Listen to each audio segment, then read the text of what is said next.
Friends आपण मैंने जदि निज लाइफ रे बहुत सारा इनकम करने चाहूँगी एंड अधिक रू अधिक जदि इनकम करने चाहूँगी ताहले आपण मानक पई एही वीडियोटी जो इनफॉरमेशन प्रोवाइड होईची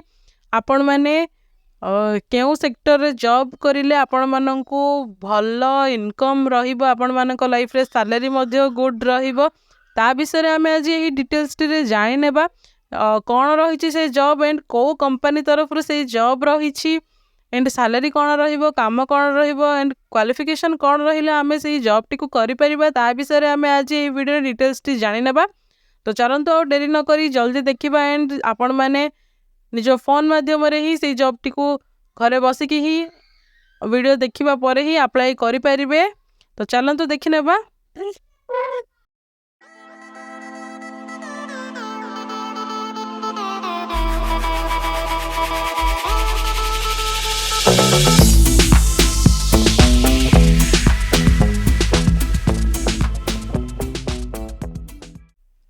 हेलो फ्रेंड्स नमस्कार जय जगन्नाथ आपण मानक आम YouTube channel join to job रे बहुत बहुत स्वागत जनाऊँ। फ्रेंड्स आपण मैंने जाना इच्छुक थिले जे केउं कंपनी तरफ आज रही वैकेंसी डिटेल्स टी रही यही जॉब वैकेंसी डिटेल्स टी रही श्रीराम फाइनान्स तरफ रही से ही जॉब विषय आम डिटेल्स टी जानी नेबा आज जो आपण मैंने जॉब करि परिबे। श्रीराम फाइनान्स रिक्रुटमेंट ड्राइव जहाँकि वर्तमान चली हायरिंग चली आपण मैंने निहाती इथिपई अप्लाई करंतु एंड जदि इंटरेस्टेड रहिबे ताहाले निहाती भाव में जॉब करंतु। तो फ्रेंड्स आपण मैंने जदि आम चैनल को प्रथम थर कर विजिट करिसंती ताहाले चैनल को सब्सक्राइब करिनेबे एंड पाखर थिबा बेल आइकन को मध्य ऑन रखिबे काहेकि ना एमिति ही भाव में न्यू न्यू अपडेट सब आपण मानक पाखरे आमे आम चैनल माध्यम रे पहुंचाई परिबो। तो चलंतु देखि नेबा एही जॉब डिटेल्स टी को। प्रथमे रही Shriram finance recruitment drive multiple roles पई रही फ्रेशर्स एंड एक्सपीरियंस आपण माने जदि फ्रेशर अछंती ताहाले भी अप्लाई करि परिबे जदि एक्सपीरियंस भी ताहाले भी आपण मानक पई बेस्ट ऑप्शन रहिबो। चलंतु देखिबा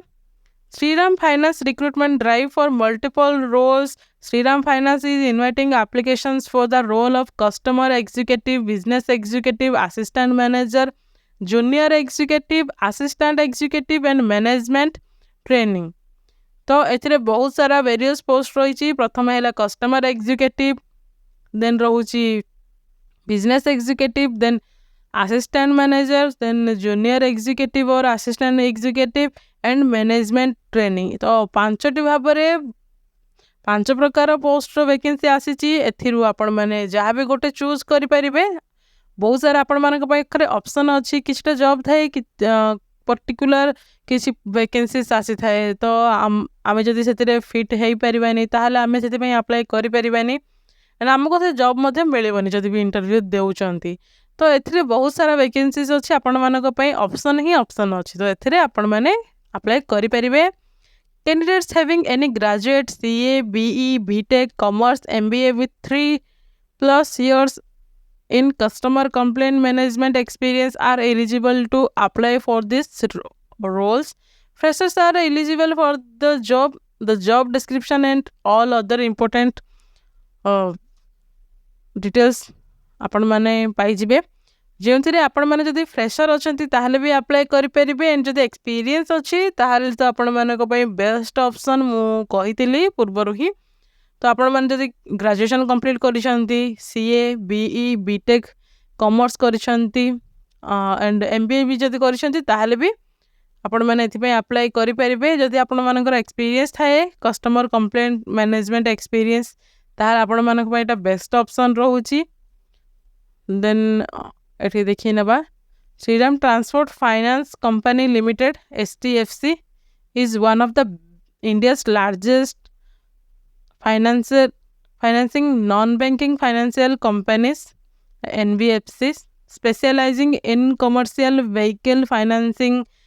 Headquarters in Mumbai, STFC offers a comprehensive range of financial products and services tailored to the needs of commercial vehicles owners and operators across the country. तो फ्रेंड्स जहाँ कि Shriram transport finance company limited जहाँ रोची STFC सेटा होची India रो सबुठु बड़ financing sector जहाँकि banking sector जाऊ नहीं तो नॉन बैंकिंग रोची तो तार हेडक्वार्टर रही मुंबई रे रही एंड पूरा कंट्री रे तंकर ऑपरेशन चली Shriram finance recruitment drive job description multiple roles जहाँकि आपण मानक प्रथम रू कही रखिली 5 प्रकार जॉब अपडेट आसी qualification any graduate CA BE BTech commerce MBA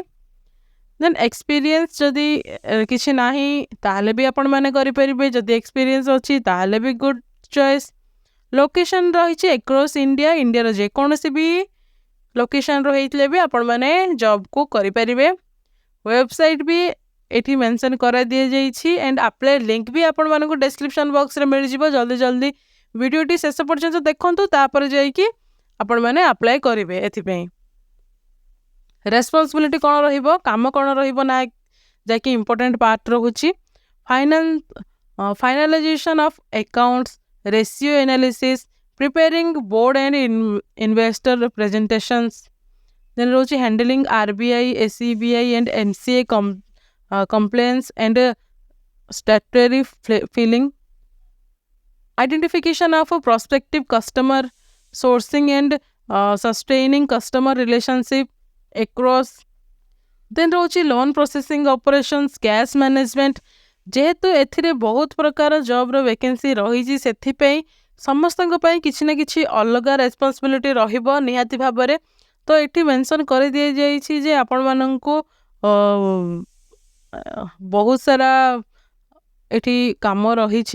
and आपण माने जदि ट्रेनिंग नौचंती ताले सेथिरे आपण माननकु सब किछि डिटेल्स पाई जिबे एंड इंटरव्यू द्वारा आपण माने सब डिटेल्स पाई जिबे देन स्किल रिक्वायरमेंट रही should have completed there qualifying degree with first class आपण मानकर डिग्री कंप्लीट हो जाइथिबा निहाती दरकार देन आपण माने 25 रु 30 वर्ष वयस मधुर हेतले ही आपण माने एथिपई अप्लाई करि परिबे should have completed their chartered account जदि सीए करिसंती ताहाले भी भलो then any graduate post graduate भी करिसंती ताहाले भी एथिपई करि परिबे जदि एक्सपीरियंस थाए ताहाले भी करि परिबे should have excellent communication and presentation skills जे वाली भाबरे मु सब जॉब अपडेट रे आपण मानको कहि रखुची कम्युनिकेशन स्किल रहुची बहुत important and should have good knowledge of finance and BFSI products आपण मानकर finance regarding and BFSI products जहाँ सब रोची ता रिगार्डिंग आपण मानकर नॉलेज रहिबा दरकार जदि भी आपण मानकर से सब नॉलेज नाही ताहले इंटरनेट रे बहुत सारा रिसोर्सेस रही आपण माने देखि परिबे and should be well versed in MS Office तो ये एमएस ऑफिस पाई भी आपण मानकर हैबिट रहिबा दरकार जाके एमएस ऑफिस यूजफुल टूल आपण मानको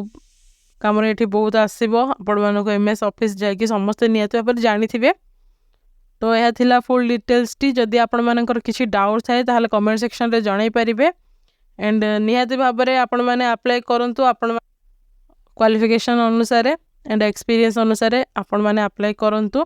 जदि किछि डाउट थाए ताहले कमेंट सेक्शन रे जणाई परिबे एमिति ही न्यू अपडेट रे पुणी आमे देखा हबा से पर्यंत रहउछु नमस्कार जय हिंद।